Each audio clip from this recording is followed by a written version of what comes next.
any downtime for their missions, and we've been using it since the 60s. So a lot of history there. There's a lot of astronaut memorabilia in the house. But the number one thing I think that is so amazing about it is just the tranquility that it provides. You can see there's nothing else around. You have the power of the Atlantic Ocean, this gorgeous beach, the sea oats in between. It is really just a great place for astronauts to relax and enjoy planet Earth before they leave it. And with their extra day yesterday, the crew actually got got to use the beach house. They had some downtime there. I know Anne went for a run on the beach, which is the one thing that she really wanted to do. All the crew members were there, like with their families and loved ones, and just enjoying that special downtime. The crew actually got to use the beach house. They had some downtime there. I know Anne went for a run on the beach, which is the one thing that she really wanted to do. All the crew members were there, like with their families and loved ones, and just enjoying that special downtime. The water is turquoise. And the weather the sun has is simply out. been We have a perfect few the more past clouds few days. today. It's perfect for launch today, but as you can see from the that shot, isn't going to props cause to our too Kennedy much of a Flight problem. Operations So team for let's getting talk launch weather. It is gorgeous out there on the beach. And the for water launch is today, turquoise. it couldn't be any the sun better. is out.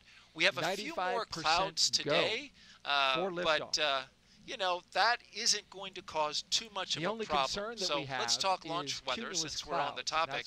And for launch today, it couldn't be any better. The area that we didn't have on Wednesday. Go. A little bit of influence. We got some southeast flow. So the only concern that we have be too is much of a cumulus problem clouds. by That's the with fact the that introduction of some moisture that came into the area that we didn't have on Wednesday. A little bit of influence. We got some southeast flow. So it shouldn't be too much of a problem again by the fact that before the astronauts got into the suit-up room, a number of things had to happen. They had to get their medical checks. They got a briefing from SpaceX and NASA before walking out here. But more importantly, they had to get breakfast. Before the astronauts got into the suit-up room, it was. Anne reported that they had French toast this morning, among some other items. I think we may even have a picture of that. We do there it is. There it is. So I think they had a very delicious breakfast prior to getting out here today. It was. Anne reported that they had French toast this morning, among some other items. I think we may even have a picture of that. Oh, there it is. There it is. So I think they had a very delicious breakfast prior to getting out here today. This one was last night's was butter lemon chicken with mashed potatoes and green beans. Anne said it was very delicious. Thank you for this is the food segment of our program. Yeah, and last night they had another ultimate dinner. We talked about the one on Wednesday. This one was last night's was butter lemon chicken with mashed potatoes and green beans. Anne said it was very delicious. So this suit room where they are conducting their leak checks right now is actually pretty historic. I think you could have seen in the previous view there's a picture of an Apollo astronaut doing a pressure check or getting ready to do one as well. So that's one of the nice things about this quarantine facility. The suit room is located right in that same building. It's so historic and so inspiring for us as astronauts as we get ready to embark on our mission, especially when it's your first mission and you see the faces of all these astronauts going back decades and knowing the things that they accomplished, the barriers that they broke. It's really inspiring to be kind of part of that lineage. And I love that sort of tradition that we keep going. It makes it so much more special when you can connect it to the decades of explorers that have come before you. As we always say, completely true, we are riding on the shoulders of giants, and you can see that throughout this room, throughout the whole quarantine facility. It makes it so much more special when you can connect it to the decades of explorers that have come before you. As we always say, completely true, we are riding on the shoulders of giants, and you can see that throughout this room, throughout the whole quarantine facility. The advanced team's at the pad, opening the side hatch to prepare for crew arrival. Vehicle gases are MEOP, FTS checkouts are complete, and Dragon prop tanks are pressed. The crew are currently getting not working issues this time. Weather looks great across the board for launch site and sun weather. They've been scrubbed. The next available launch opportunity will be tomorrow, March 15th. Procedure 5209 is open. The event of crew contingency from crew ingress through launch. As a reminder, the launch escape system will be on prior to propel mode today.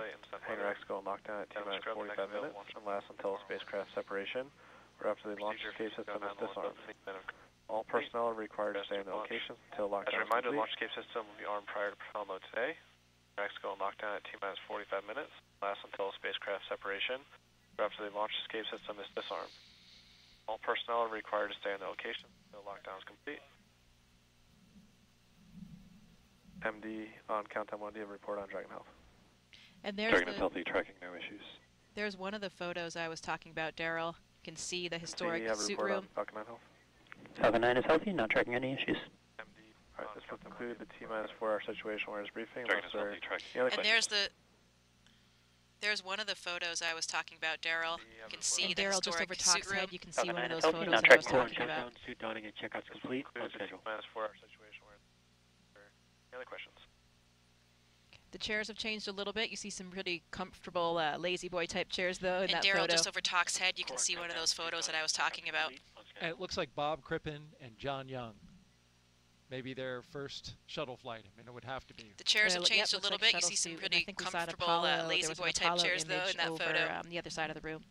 And before it runs out, it is 3:14 p.m. Eastern Daylight Time, and it's Pi time and Pi Day at the same time. Just want to note that for all of our Pi fans out there. There was Happy an Apollo Pi Day, image everybody. over on the other side of the room.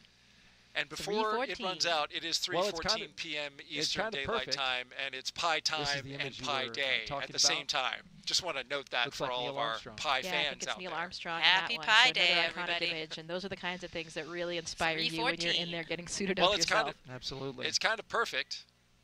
This is the image you were talking about. Holding that spherical looks like helmet. Neil Armstrong. Yeah, I think it's Neil Armstrong in that one. So another iconic image, and those are the kinds of things that really inspire you when you're in there getting suited up yourself. Absolutely. If we're talking about fuel tanks, or you're talking about cylindrical rockets. Oh, I'm sure that all the NASA geeks watching right now know exactly what Pi entails. Did you know Pi Do you count yourself among that crew? Right? Everything that's circular. I guess big by default, role in aerospace. Absolutely. If we're talking about fuel tanks, or you're talking about so we got a good report from the I'm sure that all the NASA NASA geeks watching right now know exactly what Pi entails. Everything is running on time.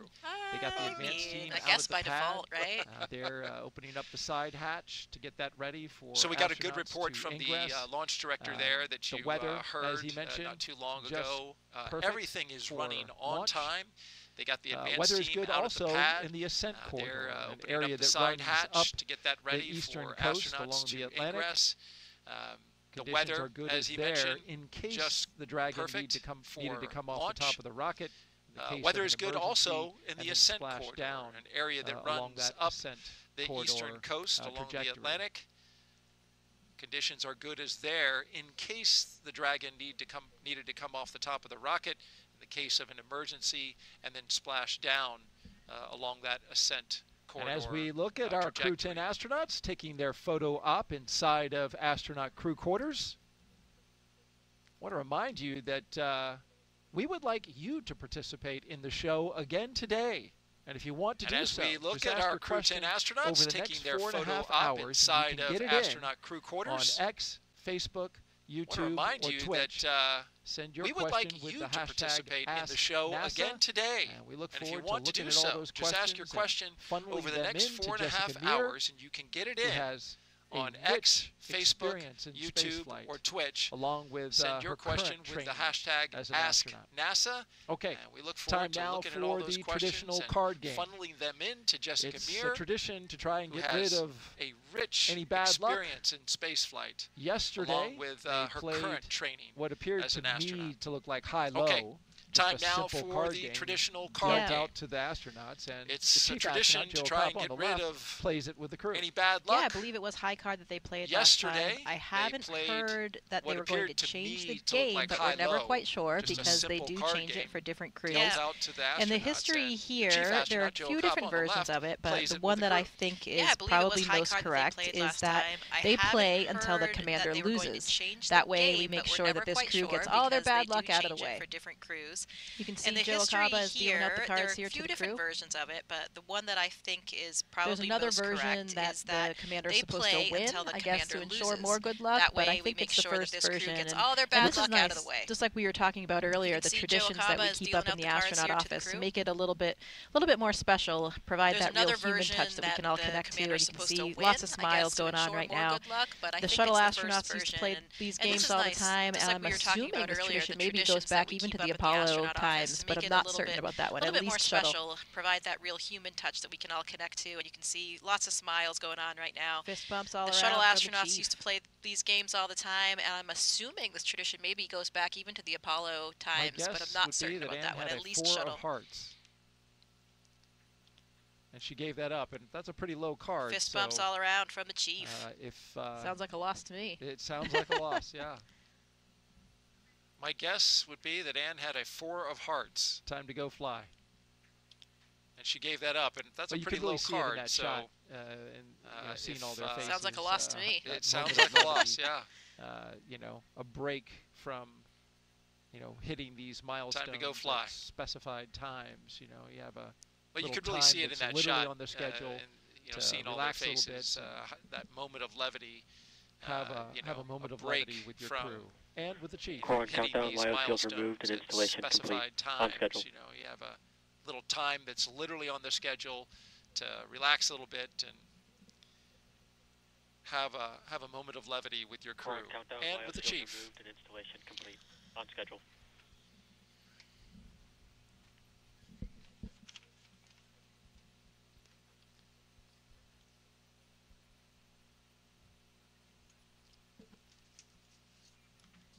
Coming up next for the astronauts, they will walk out of the crew suit-up room, but they will do so at the specified time. While we are out at the pad, Coming up next for the astronauts, they will walk out of the crew suit-up room. After the long-duration mission is complete for Crew 10, they will be the first NASA commercial crew mission to target a return splashdown in the Pacific Ocean. About something that is NASA and SpaceX have been working together toward the certification and readiness after the long-duration mission is complete for Crew 10. Since 2019, drag and recoveries have primarily occurred off the Florida coast, as you see here. SpaceX is moving drag and recovery operations to off the coast of California now to allow Dragon to complete its deorbit before Since safely 2019, jettisoning drag and the recoveries have primarily over the occurred Pacific off Ocean, the Florida coast, as you see here. First 21 SpaceX is Dragon moving drag and recovery Crew operations splashdown to off the coast of are on the California map that now you see here, to allow Dragon near Los Angeles, to complete Oceanside, its and deorbit San Diego. before safely The jettisoning recovery the vessel trunk Shannon will over be the stationed Pacific in Ocean, Long Beach, California, to the to first support the new 21 Dragon operations. missions. Crew To splashdown establish this locations are on the map that you see here near not Los only Angeles, public Oceanside, safety, and San Diego. but NASA and SpaceX The recovery worked vessel for months Shannon will be establishing stationed new in sites Long Beach, California, to do this, support the new along operations. with a laundry list of To establish this like capability, regulatory approvals, not only improves performing public engine safety, assessments, but NASA and updating SpaceX worked flight for rules. months establishing new sites to do this, along with a laundry list of other things like obtaining regulatory approvals, performing engine assessments, and updating flight rules.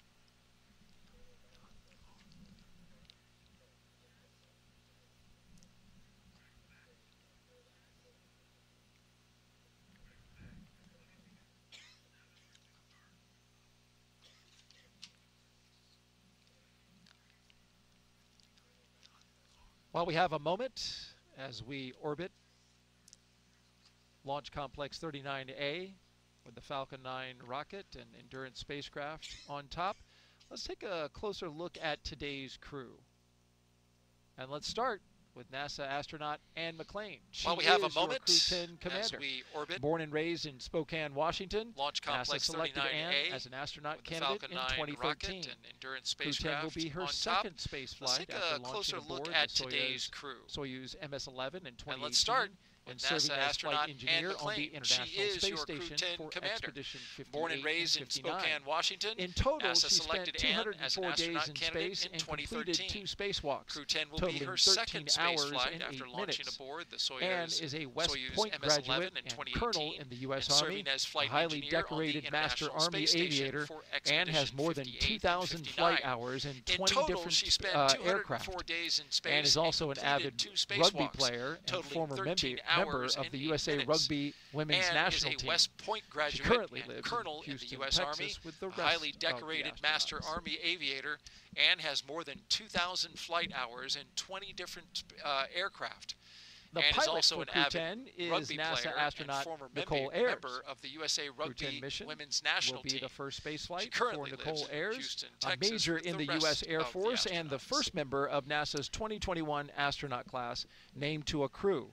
A graduate of the U.S. Air Force Academy in Colorado Springs, Colorado, Nichole served as an instructor pilot and mission commander in the T-38 and the F-22 Raptor, leading multinational and multi-service missions worldwide. She has more than 1,400 total flight hours, including more than 200 in combat. Nichole has a twin and was born in San Diego, California. To the mission specialist now,